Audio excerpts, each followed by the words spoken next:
My hip flexors are pretty weak so that I can only do one straight leg raise with good form. What is a progression that can get me to do 10 to 12 straight leg raises in a row? This is a really good question, and the 10 to 12 just always makes me laugh because all of us therapists, we do that. Do 10 to 12. It's just kind of like something, I don't even think we learned it in school. We just came up with this number somewhat place and everyone uses it. I would say if you can do one straight leg raise with good form, then that's amazing. Do one, rest, do one, rest, do one. Do that. I would do that. And I would say if this is really an important movement for you, don't stop at 10 or 12. Do one, rest, and do it for 3 minutes or 4 minutes. All right. And then once you've done that for a couple weeks, now see, can you do 2 with good form and rest and still stick with that 2 to 3 minutes? You're doing it for the same amount of time, which I think is valuable. And then maybe you can start linking them together where you're not resting as much in between. Now, why do I think this is happening?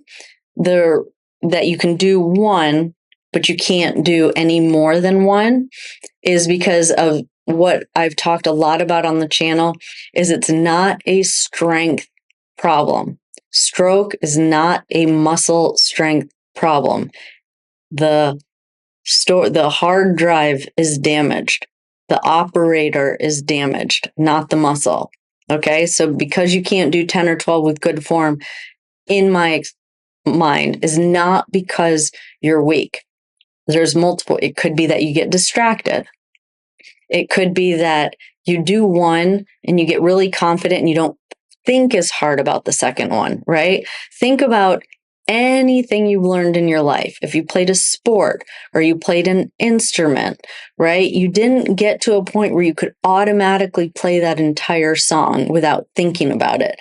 You had to think, whether it's the violin or the piano. If it's the piano, you had to think about where you were putting your fingers, I think. I've never played an instrument, but I'm assuming that you have to think about where you're putting your fingers when you're learning a new song before it becomes just automatic. And I think what happens, at least with the patients that I see, I'm just hypothesizing as to what's going through, because I do see what you just mentioned, is that people do one and then they just think they're going to be able to do 10 or 12, right? And you are learning a movement.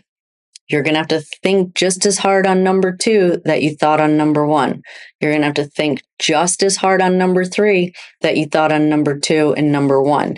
And so that's why I would say rest so that you can regroup mentally, reflect on the one you just did. What made that one successful? Let me repeat it. Okay, how do I do that again? I've used this example before, but that my grandpa used to take me to the driving range and I didn't really love it per se. So I would just hit the whole bucket really, really fast. And he'd get really frustrated because he wanted me to reset between each fall and not just hit one right after the other. And I think it's a very similar, and the reason is because I wasn't learning anything, right? I wasn't learning the corrections. I wasn't adjusting, making any corrections so that I could execute the next swing good and, learn, right? And I think it's a very similar.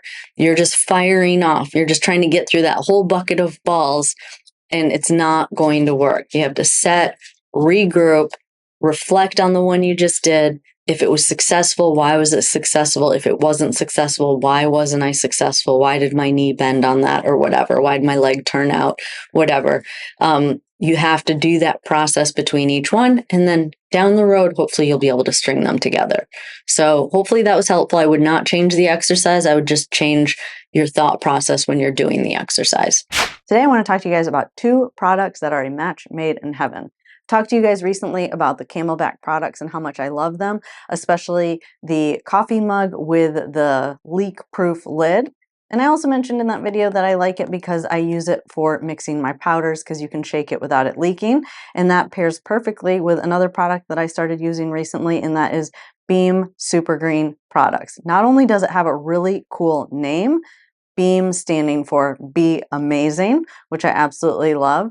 In addition to that, it's probably the best tasting green powder on the market. Chocolate is my favorite flavor. Now, most of you know I talk a lot on this channel that I don't think supplements are like a first line of defense when it comes to brain and body health and performance. I think the absolute foundation to optimizing brain health and body is eliminating ultra-processed foods and eating a diet filled with whole foods. But in today's food environment, it still can be challenging to get all the nutrients necessary, and that is where Beam Super Green powder comes into play. 1 scoop of Beam Super Green powder is packed with 35 fruits and vegetables, giving you the nutrients and energy to be amazing. So if you are interested in optimizing your brain and your body performance, and you want to make sure you're getting all the vitamins and minerals essential for that to happen, and you want to support this channel, click on the link in the description below. That video, and you want to learn more exercises on how to improve your walking, definitely check out this video over here or that video over there. If you want even more help, check out our gold membership program, where you'll get access to over 300 exercises that are not here on YouTube, as well as access to our monthly lives where you can get your questions answered.